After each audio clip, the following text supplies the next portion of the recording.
your job, or you think you might lose your job, your pay goes down, and you have all this debt. So we decided, you know what I'm going to do? I'm going to start paying back this debt. So how do you start paying back the debt? You do things like, okay, I cut back on spending, I don't go out to eat, I don't buy any more goats. And you start doing these things and cut back your spending and start paying down your debt, paying back the bank, whatever it might be. Okay, as an individual, that might make good sense. It's rational. If I have too much debt, I pay it back. Or if I'm worried I can't make my payments, I pay it back. I sell a few of my houses. I sell a few of my What if everybody does that at once? People quit spending money. People quit spending money. What does that drop?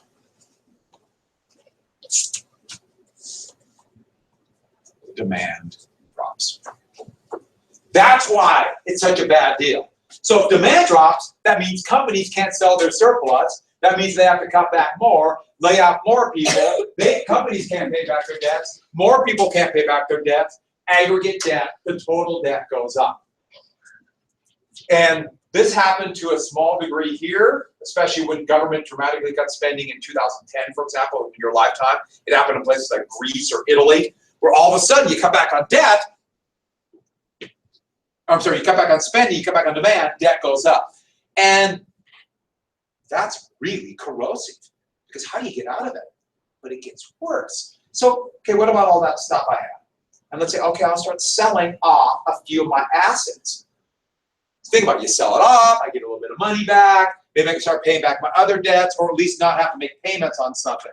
You know, I bought that ultra expensive gold gilded goat. And that's a major asset, and I decided, you know what? I'm gonna need 2. I don't need 5 gold gilded goats. So I sell 3 of them. Makes sense, right? To get a little money back? Fine. What if everybody else in the country is selling off their assets at the same time? What happens to the price of real estate or cars or whatever it might be? Everything begins to plummet once you get debt deflation. And that is scary. You can always tell bad economic times, or go to a neighborhood where times are bad and everything's for sale. For sale signs all over.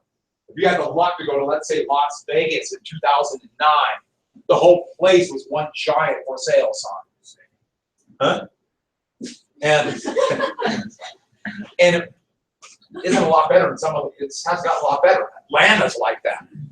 The entire state of Florida was like that. Montana, our real estate prices went down, but we do live in Montana. So, you know, the bad times don't affect us as much. The good times. Okay, so, assets. Okay, that's an asset. That's why debt deflation is so bad. It's really corrosive. It's really hard to get out. Once you get that spiral downward, and it becomes contagious, everybody begins to sell. But it has one more step, and one more thing that hurts demand even more. Because you think about it for a second. Let's say you do have money. You know, you still have a job. You know, you're pretty sure you'll have a job tomorrow, or you happen to have wealth. You think that if you have wealth, deflation gives you more wealth. But you're sitting there thinking, okay, I'm doing okay. I'm going to go buy a new car. Why wouldn't you buy it today during deflation? It'll be cheaper tomorrow. Huh? It'll be cheaper tomorrow. It'll be cheaper tomorrow. And deflation and debt deflation, if everybody's doing it once and asset prices are dropping, people will wait to buy assets because the prices are going down. Why buy that car today when if I wait 3 weeks, it'll be lower? Deflation has that effect of dropping demand even more for people who have wealth. I know you might be saying, listen, are they going to, you know, they have to kind of guess when they figure price might start going up. Well, yeah, but looks pretty bad. Might as well wait. Same thing for businesses. Why invest in research and development, even if your company's making money, if it will be cheaper tomorrow to do the same thing?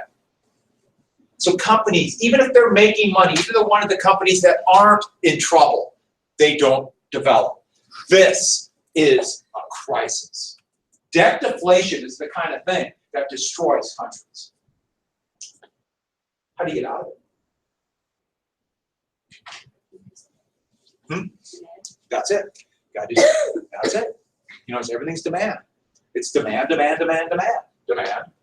Did I say demand? Demand.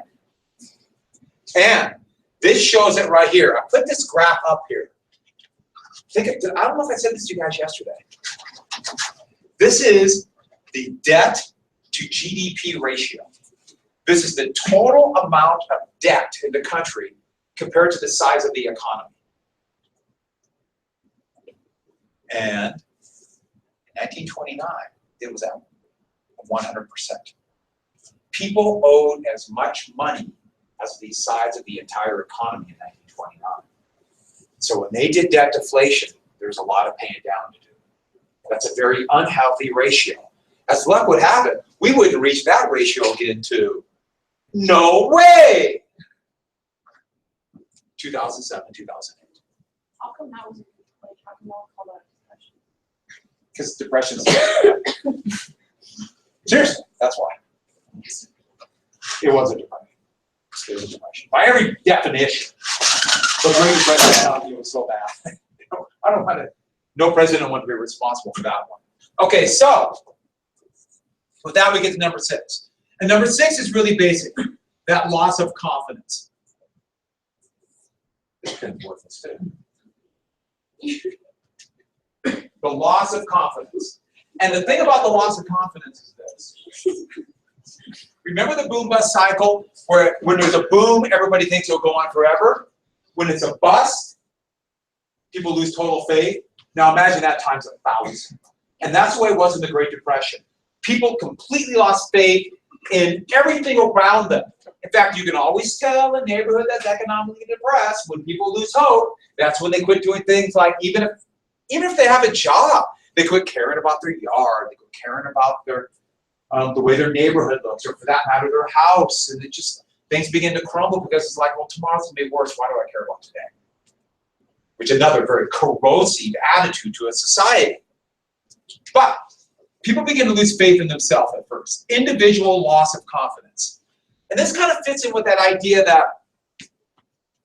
you know, if I work hard, if I play by the rules, I'll have a job and I'll have enough money to provide for my family, a little bit extra. So if I don't have a job, that must mean there's something wrong with me. And that kind of goes back to that idea that there's some kind of something morally or ethically. I'm about to throw the pin down the hall, so I'm watching the hall. I wouldn't do that. And so there must be something wrong with me, something ethically wrong with me as a person. And that also lets you know that kind of social Darwinistic attitude. Remember, that was the thing about why you don't want to help people. There's something morally wrong with it. Yeah, I was about to say, isn't that so? Exactly. Which was, I told you, that's the dominant philosophy in the world today. Social Darwinism. You have the attitude, oh, you have a job you don't like, or you're poor, and things are up, there must be something wrong with you. But there could be. I mean, yeah, you know, but life is also very complex, as we'll see when we watch a job before. Next, people begin to lose faith in the government. And this idea, wait a second, we can't all be lazy or something wrong. There's something wrong with the government. The government, which has great power, why aren't they doing something? And that is where you're going to get a big shift. In 1930, in the midterm election, what party was swept in all over the country because of anger over the Great Depression? The Democratic Party came in because it was a Republican-dominated 1920, conservative economics equaled Republican, Democrats swept in. Now, there are a lot of Democrats who believe in the same economic policy. But of course, they took advantage of the Republicans being the one in charge. And in 32, it will be an unprecedented Democratic sweep. Unbelievable Democratic sweep in 32. But the bad thing is when people start to lose faith in the system. The system. Maybe it's not just government. We can't all be lazy. It just can't be a change in a political party. Heck, they're all the same. It must be, maybe it's capitalism. Maybe it's a Republican form of government. Maybe it's democracy. Maybe it's too much freedom. Maybe it's not enough freedom. Maybe, heck, we just keep going on and on. You're going to get the growth of all kinds of movements, and we got to throw this old system out. There's going to be more and more socialists and communists. In fact, the Communist Party is going to grow exponentially during this time. So we got that, the communists. And who on the right? What new political philosophy that could take control of the chaos of this? Fascism. Yeah, you got that. What did I say? Fascism. You remember well, we'll write it down. You were pondering your pen. You were pondering fascism. I sympathize. Fascism. In fact, a lot of the wealthiest people in the United States, they look to their new hero, Benito Mussolini, who would come in and take charge. In 1933, they tried to overthrow the president and change the government. Would it have been interesting to have a fascist system? Hey, you never know. There's still time, people. Lastly, government action. With the graph in the background, government action. And government action, what I referred to there is the government did some good things, but government made a lot of horrible mistakes. And part of the reason they did is the states were completely broke. The states could do almost nothing. And the reason why is simple. Tax revenues go down in a depression. Everyone got that? Tax revenues go down. If tax revenues go down, states have no extra money. States can't print, Montana bucks or something like that. They're stuck. They have to balance the budget. Federal government doesn't have to do that, so it's a different change. But states are broke. So the federal government has to do, if there's going to be any government action, but tax revenues for the federal government are lower too. Yearly budget deficits always go up in a depression. Because if people are making less money or unemployed, they don't pay taxes, or as much as taxes. That's why the deficit absolutely exploded in the United States in 2008 and 2009, because tax revenues dropped dramatically. Because people don't work. How do you get tax revenues up? Get people to work. But anyways, states are broke. And so what we have is the federal government, and that's, at first at least, President Hoover and the Republicans. And Hoover will be president until March of 1933. Hoover, a Republican, conservative. He is an ideologue. He has an intense ideology. Trickle-down economics. In bad times, who do you help? The rich. By the way, who do you help in good times? The rich. If unemployment is high, you help wealthy people. Wealthy people will build more factories and put workers back there. Yes, the trickle-down economics basically helps start the depression in the first place. Arguably, especially those who are opposed to trickle-down, yes. And actually, everything trickle-down economics wanted happened. And the depression happened. So I don't see how more trickle-down economics would help in this situation. Ideology are strongly held beliefs. So you believe it regardless of what's going on around you. And so if the world does not match your belief, you change your view of the world. And that's what ideologues do. All of us have somewhat of an ideology. There's certain things we believe regardless. We all have something like that. Yeah, that's true. If the world doesn't match what you want to believe, do you change what you want to believe, or do you change your view of the world? Ideologues change their view of the world. We see it all the time. Look at the global warming. Those ideologues. That's an ideology. But back to this. So if your ideology says this, then you can't give direct aid to the poor. You give direct aid to the poor, what would they do? They won't use the money. Say it again. They won't use the money well. And they'll do what?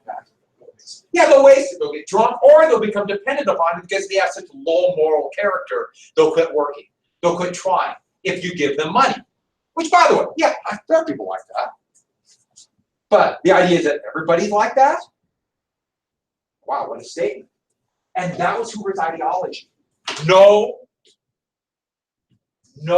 direct aid for the poor, help the wealthy. So, no safety net, no direct aid. He emphasized for the unemployed, for the people, for the masses that were laid off, and the farmers that were literally starving,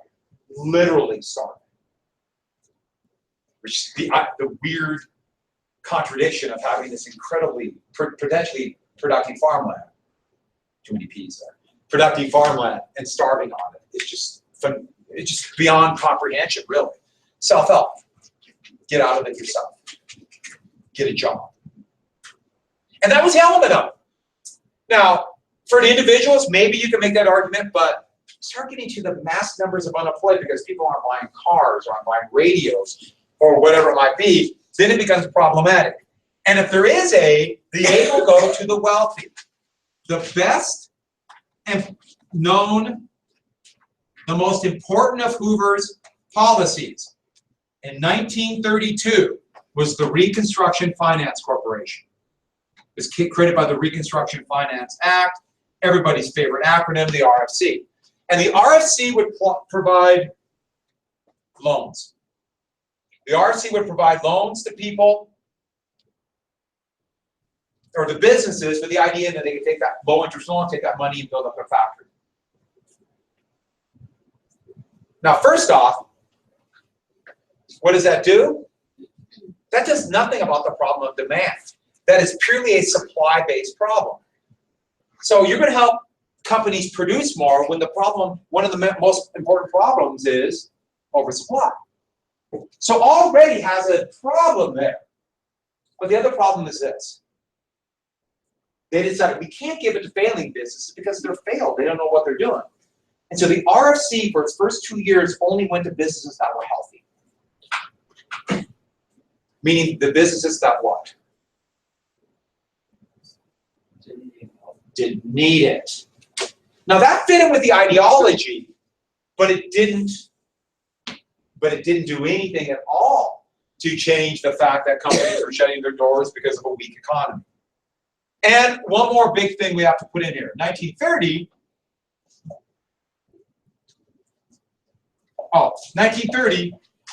decision was, we got to do something about trade. Now, if we have a surplus, we make too much in the United States, we should sell it overseas. No, that's not at all what they did. The government action was the exact opposite. They passed the Hawley-Smoot tariff. What tariff is that again? It's the Hawley-Smoot tariff. My history teacher told us that the Hawley-Smoot tariff caused the Depression. It did not cause the Depression, but I think he liked to yell, "Smoot!" Which, by the way, think about it for a second. If you get in an argument with somebody, and you really don't have a point, where you look at right in the eye and you go, "Smoot!" They have no response. None, you win. Winning an argument doesn't mean that you actually make the best points. It just means you shut the other person up. It's true. So the United States government in general? Or watch any show on one of the news networks when they have pundits on. You shut the other person up, you win, even if your point's stupid. The Hawley-Smoot tariff raised tariffs. By raising tariffs, it caused a trade war. Because all of our potential trading partners, they raised their tariffs too. When you raise tariffs, nobody trades. No one bought our surplus. It was a disaster. In fact, that would hurt the economy for the entire 1930s.